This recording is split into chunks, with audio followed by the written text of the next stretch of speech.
بسم اللہ الرحمن الرحیم۔ اس وقت تبلیغی جماعت جو انتشار اور افتراق کا شکار ہے، اس کی ساری ذمہ داری عائد ہوتی ہے جناب مولانا سعد صاحب پر۔ جس وقت دارالعلوم دیوبند نے ان کو سمجھایا تھا، اگر وہ اسی وقت دارالعلوم دیوبند کی بات کو مان لیتے، نہ ان کے حوالے سے پھر دارالعلوم دیوبند کی طرف سے کوئی فتویٰ آتا،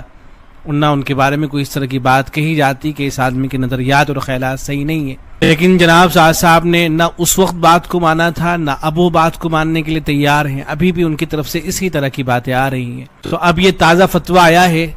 ہندوستان کا جو مشہور و معروف ادارہ ہے جامعہ ڈھابیل، وہاں سے فتویٰ آیا ہے۔ حضرت مولانا مفتی احمد صاحب خانپوری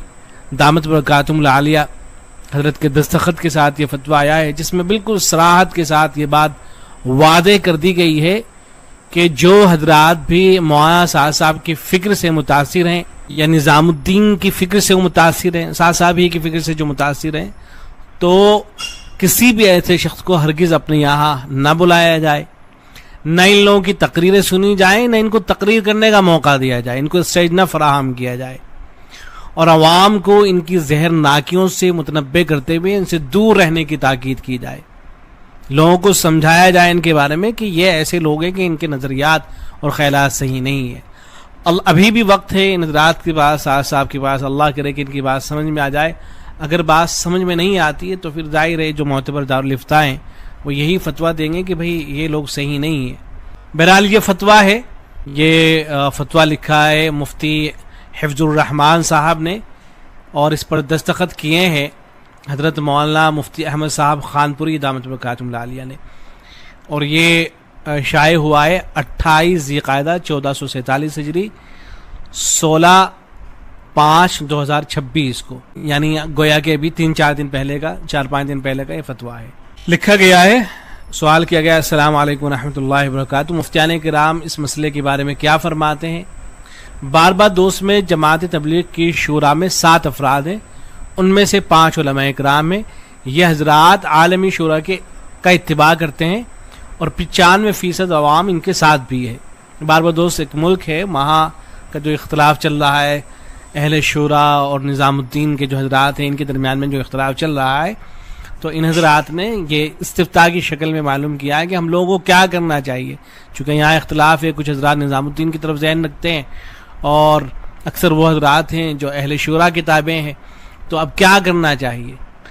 لیکن آس پاس کے ممالک گیانا وغیرہ وہاں کے ذمہ دار لوگ زیادہ نظام الدین کی پیروی کرتے ہیں، وہاں بھی ان کے ساتھ ہیں۔ باربادوس میں 2-3 علماء کرام نظام الدین کی پیروی کرتے ہیں، ان کا کہنا ہے کہ نظام الدین کے ساتھ جو جماعتیں ہیں ان کو باربادوس میں آمد و رفت کی اجازت دے دینا چاہیے، اور اہل شورا کی طرف سے جو ہدایت دی جائیں اس کے مطابق یہ کام کریں گے۔ بعض کا کہنا ہے کہ مولانا سعد کاندھلوی ہمارے امیر ہیں، بعضوں نے کہا کہ عالمی شورا والے کے اکابرین بھی غلطی کرتے ہیں، لیکن اہل شورا کا کہنا ہے کہ یہ لوگ چند شرائط پر عمل تو کرتے ہیں، لیکن جب کوئی سامنے نہیں ہوتے تو پھر عوام کو ان کی طرف مائل کرتے ہیں اور انتشار پیدا کرتے ہیں نظام الدین والے۔ نیز اہل شورا کا کہنا ہے کہ نظام الدین والے عقیدے کے سلسلے میں قابل اشکالات باتیں بولتے ہیں، تو وہ اس فتنے کو روکنا چاہتے ہیں، سدا للباب و دفعا للمضرہ۔ ان کا کہنا ہے کہ انہوں نے اپنے کابرین سے مشورہ کر کے یہ طے کیا ہے کہ باربادوس میں صرف عالمی شورا والوں کو آنے کی اجازت ہوگی، لیکن بیرونی مالک سے بعض نظام الدین والی جماعتیں باربادوس آئیں اور ہوٹل میں ٹھہرے۔ یہ لوگ ان کو بعض علماء نے 1-2 مسجدوں میں ٹھہرانے کے لیے بھی لے گئے، تو پھر ایک مسجد کی کمیٹی نے جمعیت علماء باربادوس کو خط لکھا کہ کیا دوسرے نظام الدین والی جماعتوں کو آنے کی اجازت دے دینی چاہیے یا نہیں۔ ایک اور مسجد کی کمیٹی نے بالمشافہ یہی سوال پوچھا، تو جمعیت علماء باربادوس نے علماء کی میٹنگ بٹھائی، اور باربادوس کے اہل شورا میں سے 4 علماء اس میٹنگ میں حاضر ہوئے۔ ان حضرات نے اوپر کی باتیں بیان کی۔ اس میٹنگ میں بعض علماء کرام نے نظام الدین کی مکمل طرفداری کی اور یہ بھی کہا کہ اگر باربادوس کے اہل شورا اجازت نہیں دیں گے تو ان ممالک کی طرف سے ڈونیشنز آئیں گے اور یہ حضرات اپنی خود کی مسجد اور مرکز الگ سے بنا لیں گے۔ دونوں ملکوں سے وعدہ ہو چکا ہے۔ کئی علماء اکرام جن کا جماعت میں آنا جانا زیادہ نہیں ہوتا ہے، ان کا کہنا تھا کہ باربادوس کو اہل شورا کو نظام الدین والی جماعتوں کو اپنی شرائط کے ساتھ آنے دینے کی اجازت دینی چاہیے۔ یعنی ساری باتوں کا خلاصہ یہ ہے کہ وہاں کے جو حضرات ہیں ان میں اختلاف ہے، جیسے کہ یہ سب جگہ ہو رہا ہے۔ بعض رات کہہ رہے ہیں کہ مل کے کام کر لیتے ہیں، بعض رات کہتے ہیں کہ نہیں ایسے نہیں، ایسا کر لینا چاہیے. تو مختلف چیزیں مختلف حضرات کی طرف سے آ رہی ہیں. اہل شورا اور بعض علماء جن کا جماعت میں آنا جانا زیادہ نہیں ہوتا، ان کا کہنا تھا کہ اس کا تعلق اہل شورا کے ساتھ ہے، جمعیت اس میں دخل نہیں دینا چاہیے. لیکن عوام ہمارے پاس صلح کرانے کے لیے آئے تو ہم اس کو اس حالت میں کیا کرنا چاہیے؟ اہل شورا ماننا نہیں چاہتے ہیں، وہ کہتے ہیں کہ ہمارے اکابرین کے مشورے پر ہم عمل کر رہے ہیں. ہاں انہوں نے آخر میں یہ بھی کہا کہ اگر ان کو اکابرین سے اجازت مل جائے تو پھر الگ بات ہے. تو ہم ان مساجد والوں کو کیا جواب دیں؟ باربدوس میں دیوبندی مسلک کے صرف 5 مساجد ہیں اور چند مسلح، تو عوام کو ہم کیا جواب دیں اور ہمیں کیا کرنا چاہیے؟ سوال پوچھا گیا ہے. تو جواب میں دیکھیں لکھا گیا ہے کہ کسی تحریر پر کسی کے دستخط ہونا یہ اس بات کی دلیل ہوتی ہے کہ دستخط کرنے والا تحریر میں لکھے گئے مضمون سے متفق ہے اور وہی اس کا موقف بھی ہے. جامعہ اسلامیہ تعلیم الدین ڈھابیل کے لیٹر پیڈ پر جامعہ کے محتم حضرت مولانا احمد بزرگ صاحب اور سرپرست دارالافتاء حضرت اقدس مولانا مفتی احمد صاحب خانپوری دامت برکاتہم العالیہ اور صدر مفتی حضرت مفتی عباس بسم اللہ صاحب دامت برکاتہم کے دستخط کے ساتھ 18 ربیع الاول 1438 مطابق 8 دسمبر 2016 کو مولانا سعد صاحب کے متعلق 2 ٹوک موقف منظر عام پر آ چکا تھا، جو اس بات کی دلیل تھی کہ تحریر جہاں جامعہ کا موقف ہے وہیں یہ دارالافتاء کا موقف و فتویٰ بھی ہے. اسی وجہ سے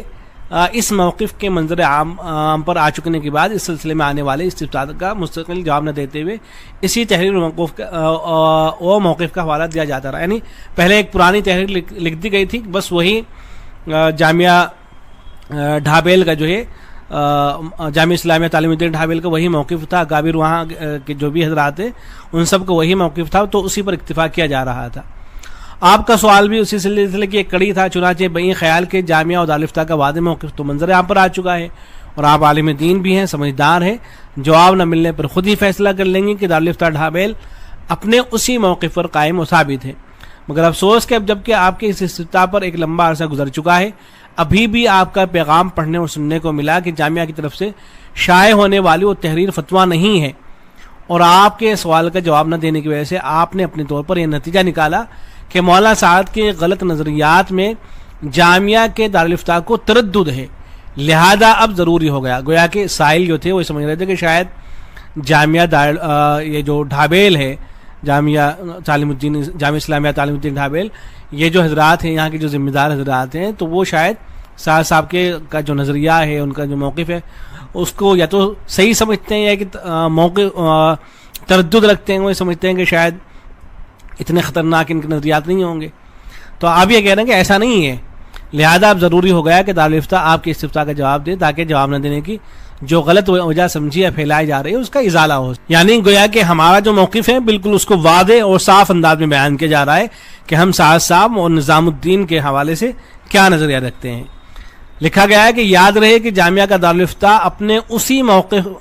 موقف میں واضح کر چکا ہے کہ مولانا سعد نے بعض ایسے نظریات کی تبلیغ شروع کر دی ہے جو جمہور علماء امت کے خلاف اور جادہ اعتدال سے منحرف بلکہ نہایت خطرناک ہیں. جامعہ اور جامعہ کا دارالافتاء آج بھی اپنے اسی موقف پر باقی ہے. اب آپ اپنے سوالوں کے جواب ملاحظہ فرما لیں. آپ نے سوال میں تحریر کیا ہے کہ اہل شورا کا کہنا ہے کہ نظام الدین والے عقیدے کے سلسلے میں قابل اشکالات باتیں بولتے ہیں. یہ اپنی جگہ ایک حقیقت ہے. مختلف دینی مراکز سے بشکل فتویٰ مولانا سعد صاحب کاندھلوی اور نظام الدین والوں کی اس طرح کی قابل اشکال باتوں کی نشاندہی کی گئی ہے. دارالعلوم دیوبند کی طرف سے دیے گئے ایک فتوے میں بڑی تفصیل کے ساتھ ان حضرات کی اصولی اور فروعی غلطیوں کا دلائل کے ساتھ خوب تعاقب کیا گیا ہے. دارالعلوم دیوبند کا فتویٰ ملاحظہ فرما لیں. نئی سوال میں یہ بھی مذکور ہے کہ باربادوس میں 2-3 علماء اکرام نظام الدین کی پیروی کرتے ہیں. ان کا کہنا ہے کہ نظام الدین کے ساتھ جو جماعتیں ہیں ان کو باربادوس میں آمد و رفت کی اجازت دے دینا چاہیے اور اہل شورا کی جانب سے جو ہدایات دی جائیں اس کے مطابق کام کریں گے. لیکن اہل شورا کا کہنا ہے کہ یہ لوگ چند شرائط پر تو عمل کرتے ہیں لیکن جب کوئی سامنے نہیں ہوتے تو پھر عوام کو ان کی طرف مائل کرتے ہیں اور انتشار پیدا کرتے ہیں. اس بارے میں بھی حقیقت یہی سامنے آئی ہے کہ بار بار توجہ دلائے جانے اور ان کی طرف سے زبانی رجوع کے باوجود موقع پاتے ہی نظام الدین والوں کی بے راہ روی اور بے اعتدالی سامنے آنے لگتی ہے. یہ تو کسی سے ڈھکی چھپی بات نہیں ہے، ہر کوئی جانتے ہیں کہ یہ حضرات سعد صاحب جو ہے جب یہ کہا جاتا ہے کہ بھئی آپ نے اس طرح کی بات کہی ہے. بندہ ایک دم کہہ دیتا ہے کہ نہیں میں نے تو کہا ہی نہیں ہے, جو آپ کہہ رہے ہیں وہی میں کہہ رہا ہوں, جیسے حضرت مفتی تقی عثمانی صاحب کے خط کے جواب میں بول دیا تھا. تو ایک دم کہہ دیتے ہیں کہ نہیں میرا تو کوئی اس طرح کی بات, میرا کوئی موقف ہی نہیں ہے اس طرح کا. اور پھر جب بیان کرنے کے لیے بیٹھتے ہیں کہ پھر وہ تقریر شروع کر دیتے ہیں کہ کوئی کچھ بھی کہے, کوئی کچھ بھی کہہ رہا ہو, میرا تو موقف یہی ہے, میرا تو نظریہ یہی ہے. اس طرح کی غیر ضروری باتیں پھر شروع کر دیتے ہیں. دارالعلوم دیوبند نے اپنے فتوے میں کھل کر یہ بات کہی ہے کہ معاملہ صلاح کے بجائے غلط اجتہادات, دین و شریعت میں تحریفات اور خود ساختہ نظریات پر اصرار کی طرف بڑھتا جا رہا ہے. مزید سوال میں بھی مذکور ہے کہ نیز اہل شورا کا کہنا ہے کہ نظام الدین والے عقیدے کے سلسلے میں قابل اشکالات باتیں بولتے ہیں تو اس فتنوں کو روکنا چاہتے ہیں, سدا للباب و دفعا للمضرہ. جی اس مقصد کے تحت دارالعلوم کے فتوے میں یہ ہدایت دی گئی تھی کہ مقرر صاحب, یعنی دارالعلوم کے فتوے میں, کہ مقرر صاحب کے ارسال کردہ بیانات حضرو یا شرع درست نہیں ہے. ان بیانات کی بیشتر باتیں نصوص شریعہ سے خود ساختہ استنباط اور قرآن و حدیث اور سیرت صحابہ کی غلط یا مرجوح تشریحات پر مبنی ہے. ان جیسے بیانات کو آگے پھیلانا اور کسی بھی ذریعے سے اس کی نشر و اشاعت کرنا جائز نہیں ہے. اس کے باوجود معاملہ قابو میں نہیں ہے اور فکری انحراف اور علمی کجروی کا یہ سلسلہ روز افزوں ہے. اس تناظر میں سوال نامے میں ذکر کردہ اہل شورا کا یہ کہنا کہ انہوں نے اپنے کابرین سے مشورہ کر کے طے کیا کہ باربادوس میں صرف عالمی شورا والوں کو آنے کی اجازت ہے, بہت موضوع اور مستند ہے, بہت موضوع اور مناسب ہے. حضرات فقہائے کرام نے اس بارے میں تفصیل رہنمائی کی ہے کہ قوم کا کوئی واعظ یا مبلغ یا رہنما اگر خلاف شریعت اس طرح کی بے راہ روی کا شکار ہو تو اس کے ساتھ کیا رویہ اختیار کیا جائے. اس سلسلے میں قاضی عیاض رحمہ اللہ نے اپنی مشہور تالیف الشفا میں بڑا دو ڈوک کلام کیا ہے. ملا علی قاری رحمہ اللہ کی شرح کے ساتھ ذیل میں اس کے ایک حصے کا ترجمہ نقل کیا جا رہا ہے. رسول اکرم صلی اللہ علیہ وسلم کی شان اقدس میں عیب زنی یا در باب شرع فاسد باتیں دوسروں سے نقل کرنے والا اگر ان لوگوں میں سے ہو جس سے دینی علوم یا احادیث و روایات حاصل کی جاتی ہوں یا بصورت امیر و قاضی ہونے کے اس کے حکم کو قطعیت سے مانا جاتا ہو, یا ایسی باتیں کرنے والا وہ ہو جس کی شہادت منظور رکھی جاتی ہو, یا در باب حقوق اس کا فتویٰ معتبر سمجھا جاتا ہو. مذکورہ تینوں صورتوں کا حکم یہ ہے کہ ایسے افراد کی طرف سے دینی امور کی بہ راہ روی سامنے آنے پر سننے والوں پر ضروری ہے کہ اس کی شنیع و فاسد بات کی خوب تشریح کر کے لوگوں کو اس سے نفرت دلائیں, نیز اس کی حرزہ سرائی پر گواہی قائم کی جائے تاکہ لوگ اس سے بچ سکیں. صاحب بھی بالکل ایسے ہی ہیں, ایسے زیادہ ان کے بارے میں بتانا چاہیے. بعدہ جن ائمہ مسلمین کو ایسے شخص کی بے راہ روی کا علم ہو ان سب پر ایسے شخص کے بارے میں نکیر کرنا واجب ہے. نیز اگر اس کی بات موجب کفر ہے تو اس کے کفر کو, اور اگر شرعی فساد لیے ہوئے ہے تو اس کے فساد کو واضح کرنا بھی ضروری ہے تاکہ مسلمانوں سے اس کے ضرر کو دور کیا جا سکے. نیز سید المرسلین صلی اللہ علیہ وسلم کے حق کے واجب کی ادائیگی ہو سکے. اسی طرح یہ شخص عوام میں وعظ کرنے والا ہو یا کسی مکتب کا معلم تب بھی یہی حکم ہے, چونکہ جن کے درونی احوال اس درجے برے ہوں ان کے بارے میں کسی طرح کا اطمینان نہیں ہے کہ وہ لوگوں کے دلوں میں اپنا کفر و فساد پیوست نہیں کریں گے. بہرحال ان حضرات کے ذمے نبی اکرم صلی اللہ علیہ وسلم کے, آپ کی شریعت کے اور اللہ تبارک و تعالیٰ کے حق کو نبھاتے ہوئے ایسے شخص پر انکار و نکیر کرنا تاکید کے ساتھ واجب ہو جاتا ہے. پر یہ بات نقل کی گئی ہے. اب سنیے, اب لکھا گیا ہے کہ ان فقہی نصوص کی روشنی میں یہ حکم واضح طور پر سامنے آ جاتا ہے کہ مولانا سعد کاندھلوی کو یا نظام الدین کے مکتب فکر سے متاثر کسی بھی فرد جماعت کو ہرگز اپنے یہاں باربادوس میں مدعو نہ کیا جائے, نیز نہ ان کے وعظ و تقریر اور تعلیم و تبلیغ سنی جائے, نہ انہیں اس کا موقع دیا جائے. مقامی مقتدر جماعتوں اور جمعیتوں پر لازم ہے کہ اپنے یہاں بسنے والے عوام کو ان کی زہر ناکی سے متنبہ کرتے ہوئے ان سے دور رہنے کی تاکید کریں. امیر المؤمنین حضرت عمر فاروق رضی اللہ عنہ کے دور میں صبیح بن عسل ایک ایسا شخص تھا جو عام لوگوں سے مشکلات القرآن اور متشابہات کے بارے میں سوال کر کے لوگوں کو گمراہ کیا کرتا تھا. حضرت عمر رضی اللہ عنہ نے اس کو سخت سزا دی اور لوگوں کو اس کے پاس بیٹھنے سے منع کر دیا تھا. مختلف موقر فتاوا میں اس قدر وضاحت سے نظام الدین مکتب فکر کی غلطیوں پر مطلع ہوتے ہوئے جو حضرات ان کے قدم جمانے کے لیے کوشاں ہیں وہ امت میں گمراہی پھیلانے کے جرم کے گنہگار ہیں اور اس سے پھیلنے والی بے راہ رویوں کی اشاعت میں